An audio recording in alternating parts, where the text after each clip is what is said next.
What's up guys, welcome back to another video.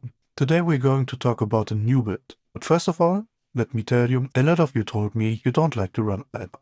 The reason for that I can now understand really good. After running a couple hundred Alvas, this strat is just stressful. Managing your time with the evolving shrine buff can be really stressful in those maps, and being locked into one strat alone for one build feels kinda meh. This time I wanted a tanky, strong build which can basically AFK most fights, maps, mechanics. Disclaimer at this point, this is a minion build, at least sort of. We are currently playing CI Pyroclast Mine of Sabotage Ascendant with a Merc. I call it Merc on a leash. We are super tanky, have insane amounts of damage. We can even get more damage with the right mercs. We basically have two options for our mercenary. Either we are using the Kineticist, which is probably the best one for running maps, and the other one we can use is the mercenary with Molten Strike. This is probably the best one for bossing in general.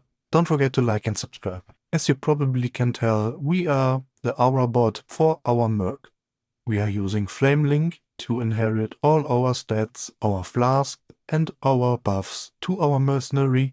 We are using Sniper's Mark manually, and we are using Pyroclast Mine of Sabotage to additionally boost the damage even further. We are using two movement skills, Flame Dash and Shield Charge, and on top we have Val Discipline when shit gets really rough. We are running a lot of mana reservation gear and increased effect of non-curse auras for new skills. So what auras do we actually run? We are running Purity of Elements to get our res even higher and to get ailment immune.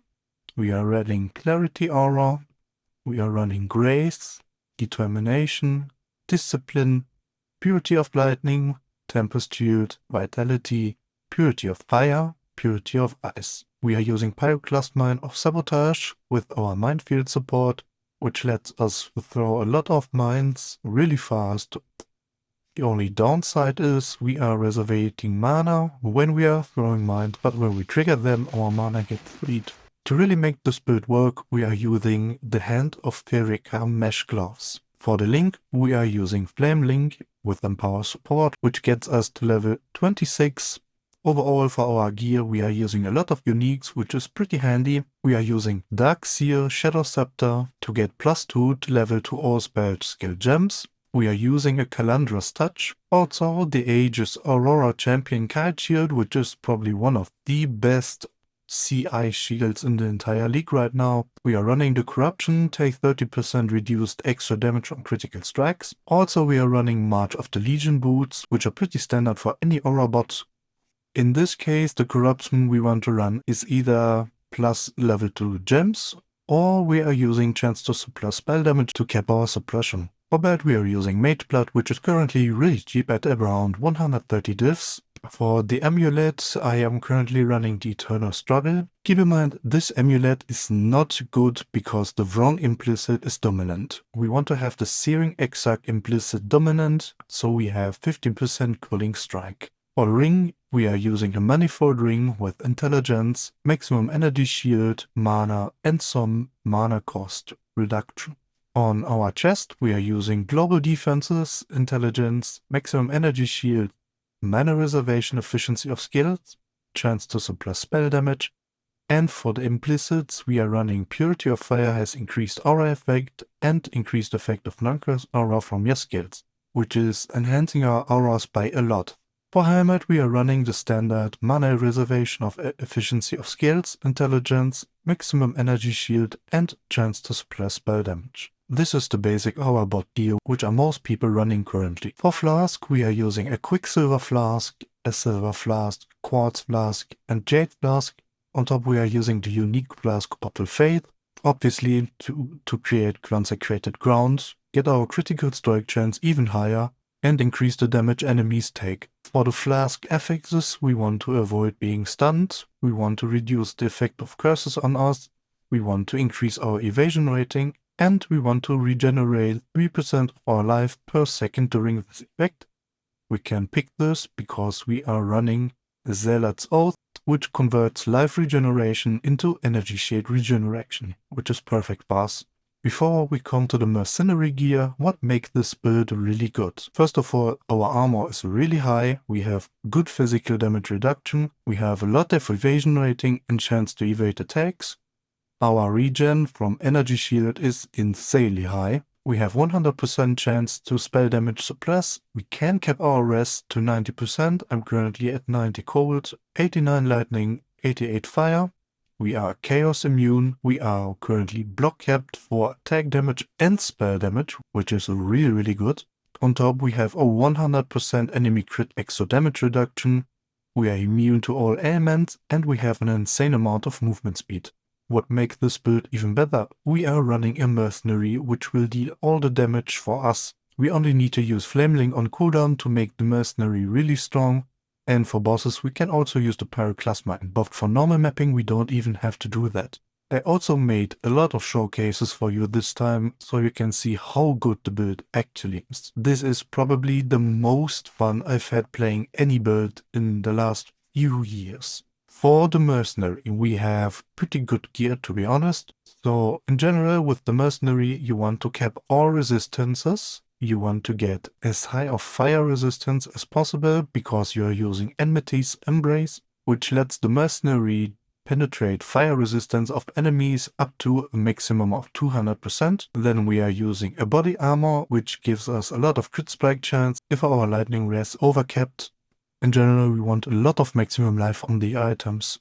And the helmet we are using is just projectiles pierce an additional target, fire res, chaos res, area of effect, accuracy rating, and max life. On top of that, our merc is running all 3 charges. We have power charges on the shield, we have endurance charges on the ring, and we have frenzy charges on the chest.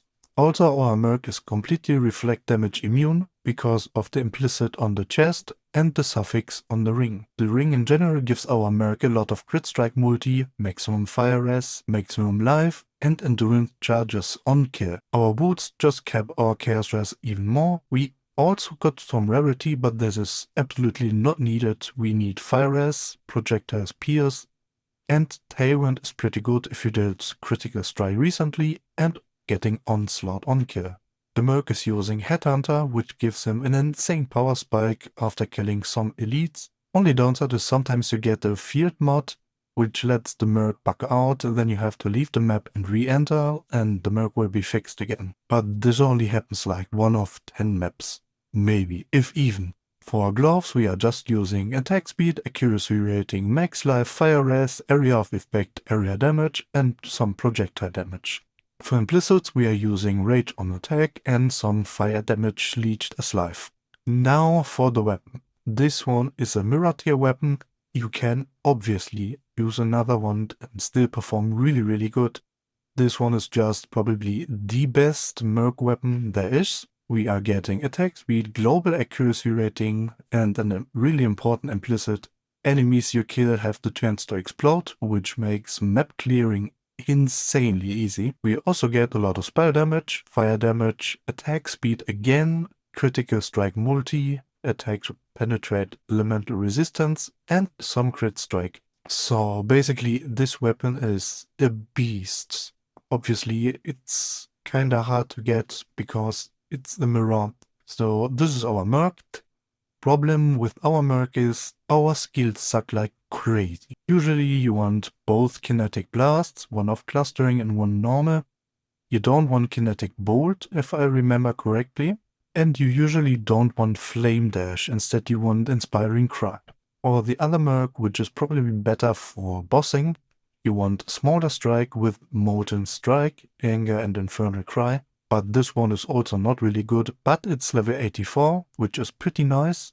Our kineticist is only level 83, which we are currently trying to change. We are running T17 maps with ultimatum. We are basically just rushing the boss, finishing the ultimatum, and look after the mercenary in the map, and we are basically done with the map already. Our skill looks like this currently. We are speccing into the Guardian and the Champion nodes because we have the Immortal Flash and Flame combo, which gives us Necromancer, you want either one of those three as Forbidden Flame combo and spec into the other two. We are using an Unnatural Instinct here, which gives us an insane amount of stats, as you can see. We are using the Light of Meaning with 3% energy shield over here, which gives us a lot of energy shield. We are currently at 15k. Without this duel, we are only at 11.9k. We are using an Intuitive Leap with Corrupted Blood cannot be inflicted on you over here to get even more Mother Reservation of efficiency of skills. Then we are using a Large Voices 3 passive over here to get our 3 small clusters, which gives us, again, a lot of mana reservation efficiency of skills. Very important is the 35% increased effect, so our 6% get converted into 8%. We are using another Large Voices right over here. Currently, we are only level 96. When we get to level 99, we add another cluster with 3 nodes, which gives us a lot of max energy shield and more mana reservation efficiency of skills. We are using Impossible Escape over here with passives and rages of Elemental Equilibrium can be allocated, which is right over here. So we can skill these two. In this case, we are using the Elegant Hubris with Commemorate Kadiro, so we get even more increased effect of non-cursed aura skills, 24% in total. You can use the Java calculator to look after the right ones. We are using the Thread of Hope over here with Large Ring to get our Glancing Blows, which caps our attack and spell block.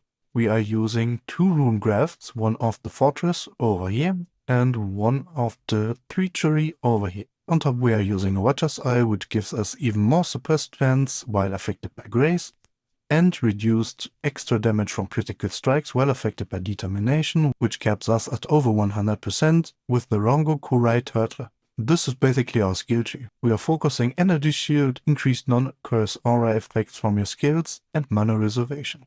The POB for this build doesn't look very spicy because we can just stack effective hit pool. The calculation damage for our merc doesn't really work. This time around I included our character's POV and the mercenary POV, so you can check that out later. I will include the link in the description below as always. So what can we expect from this build? We can basically do all bosses or uber bosses. Even with the Kinetic Blast merc, we don't really need the Smaller Strike, but obviously the Smaller Strike for bossing would be better. I think we can do every Atlas threat. I included Alva, I included Abyss Hordes, Blight and some others. I even included T17 5 risk and T16.5 Abyss Hordes with 2 risk Scarabs. As I said, this build can basically run all mods. With the right gear and level we have 90% auto res, we are spell cap, we are block chance cap, we have a lot of evasion, we are chaos immune, we don't get crit from enemies, we have high energy shield, we have a lot of regen and even Bile Discipline if things go really bad. On top of that, our mercenary is reflect immune, his headhunter buffs is overcapped on fire res for pen, has power charges, frenzy charges and enduring charge. To get him even more speedy, he has onslaught, tailwind, his attacks pierce, has rage on hit and explode from the wand. A lot of crit chance and crit damage multiplier. Even though our mercenary currently has the wrong skill set, we are blasting through maps and bosses without breaking a sweat. Bosses die within seconds. Whole screens just explode and die within one attack. We can probably run almost all mods. I didn't even brick once yet. Maybe I'm lucky, but this is just insanity. The best things to avoid are obviously you and your minions deal no damage out of every 10 seconds. Also we should avoid running Norwegian maps, but other than that we can basically run every other mod.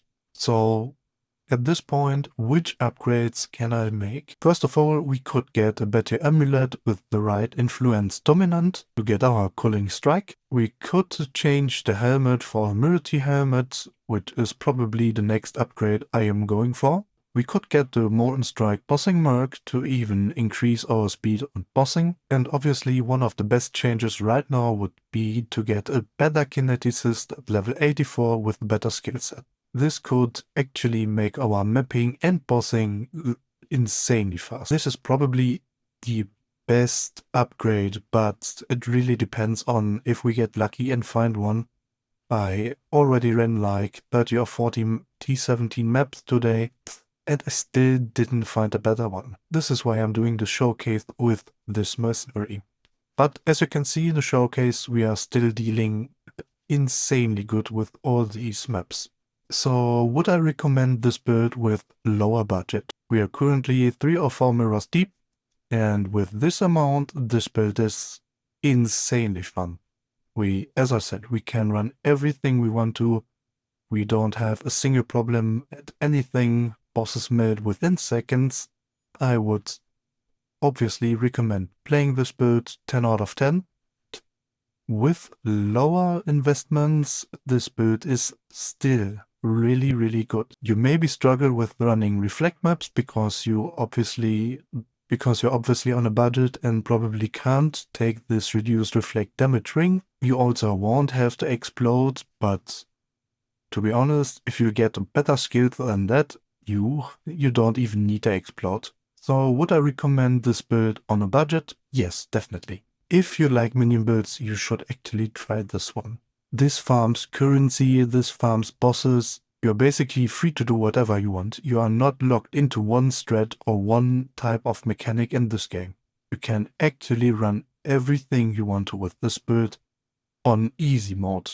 Doesn't matter if it's ultimatum, doesn't matter if it's bossing, if it's T17 maps, T16.5. You can even run blights or alpha strats. As I said, this build is capable of running every single strat in this game. I prepared a lot of showcases from the build this time, and you will see this build is just insanely good at everything. Leave a comment down below if you enjoyed this build showcase, or if I even missed something. Have fun with the showcase, and maybe you will try this build. What?